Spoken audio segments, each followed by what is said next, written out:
बहू बनी सन्यासी। एक दिन टीवी पर बाबा बिरजूनाथ का प्रवचन चल रहा था। सरला बड़े गौर से बाबा जी की बातें सुन रही थी। भाइयों और बहनों, हम क्या लेके आए थे और क्या लेकर जाएंगे। दुनिया तो मोह माया का जाल है। हमारे रिश्ते नाते सब झूठे हैं। इनके चक्कर से बाहर निकलकर भगवान का ध्यान लगाए, तभी हमारा जीवन सफल होगा। चलिए, आज के लिए इतना ही, कल हम फिर आएंगे। प्रणाम बाबा जी। सरला बाबा बिरजूनाथ की परम भक्त थी। वो हमेशा उनका प्रवचन सुनती थी। एक दिन, सरला, जल्दी से मेरा नाश्ता लगा दो, मुझे देर हो रही है भाई। तभी विनोद देखता है कि सरला अपनी आंखें बंद कर ध्यान की मुद्रा में बैठी है। अरे तुम यहाँ बैठी कौन सा मंत्र पढ़ रही हो? मेरा नाश्ता कहाँ है?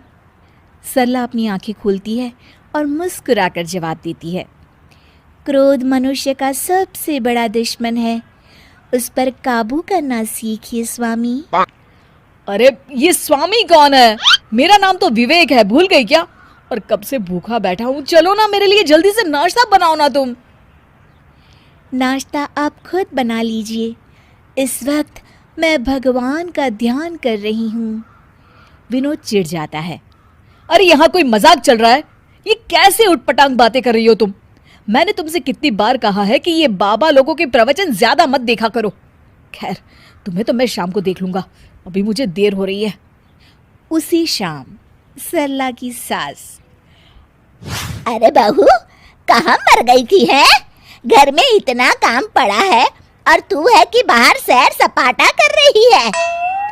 माँ जी, मैं तो मंदिर में कीर्तन करने गई थी। अरे वो सब तो ठीक है, पर घर के काम क्यों नहीं किए तूने? और ये किस तरह के कपड़े पहन रखे हैं तूने? नया फैशन है क्या? नहीं माँ जी, ये तो हम सन्यासियों के कपड़े हैं। आज से मैं सिर्फ भगवान की भक्ति करूंगी। अच्छा, और घर के काम कौन करेगा? घर के काम तो आप करेंगी माँ जी। अच्छा, मैं चलती हूँ, मेरा ध्यान का समय हो गया है। सरला अपने कमरे में चली जाती है। इस तरह सरला घर के काम करना बंद कर देती है और मजबूरी में सरला की सास को घर के सारे काम करने पड़ते हैं। कुछ दिनों के बाद, अरे बेटा, ऐसा कब तक चलेगा?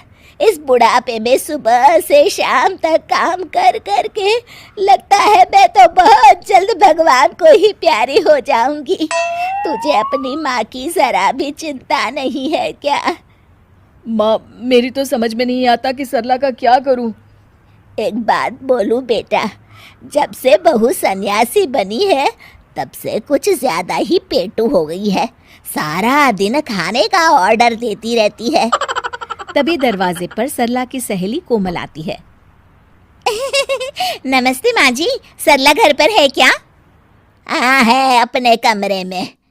थोड़ी देर के बाद सरला अपने कमरे से आवाज देती है, माँ जी, 2 कप चाय ले आइएगा और साथ में कुछ नाश्ता भी। अरे जरा दम तो लेने दे महारानी। कुछ कहा क्या माँ जी? अरे कुछ नहीं बहू, आती हूँ चाय नाश्ता लेकर अभी। सरला की सास जैसे ही नाश्ता लेकर कमरे की तरफ जाती है कि दोनों के जोर जोर से हंसने की आवाज सुनाई देती है। सरला की सास वहीं रुककर दोनों की बातें सुनने लगती है। मान गए तुझे सरला, आखिर तू शर्त जीत गई। इतने दिनों से तूने अपनी सास को क्या बेवकूफ बना के रखा है और इस घर में मजे कर रही है। अरे वो बुढ़िया आधी बेवकूफ तो पहले से थी, मैंने अब उसे पूरी बेवकूफ बना दिया। अच्छा, तो ये बात है। ठहर जा बहू, अब तू देख ये बेवकूफ बुढ़िया क्या करती है। सरला की सास अपने बेटे विवेक को सारी बात बता देती है। अगले दिन, क्या हुआ माँ जी, ये सूटकेस लेकर आप लोग कहाँ जा रहे हैं और आज आप दोनों ने मेरी तरह सन्यासियों वाले कपड़े क्यों पहन रखे हैं? बहू, आज से हम दोनों भी तेरी तरह सन्यासी बन गए हैं। इसीलिए मैंने फैसला किया है कि हम ये घर बेचकर हिमालय चले जाएंगे भगवान की तपस्या करने। हैं? लेकिन माँ जी, आप ये घर कैसे बेच सकती हैं? मेरा मतलब आपके हिमालय जाने के बाद मैं कहाँ रहूँगी? अरे तू भी तो सन्यासी है, और एक सन्यासी को घर की क्या जरूरत। चल तू भी अपना सामान बांध ले, चल जल्दी कर बेटा।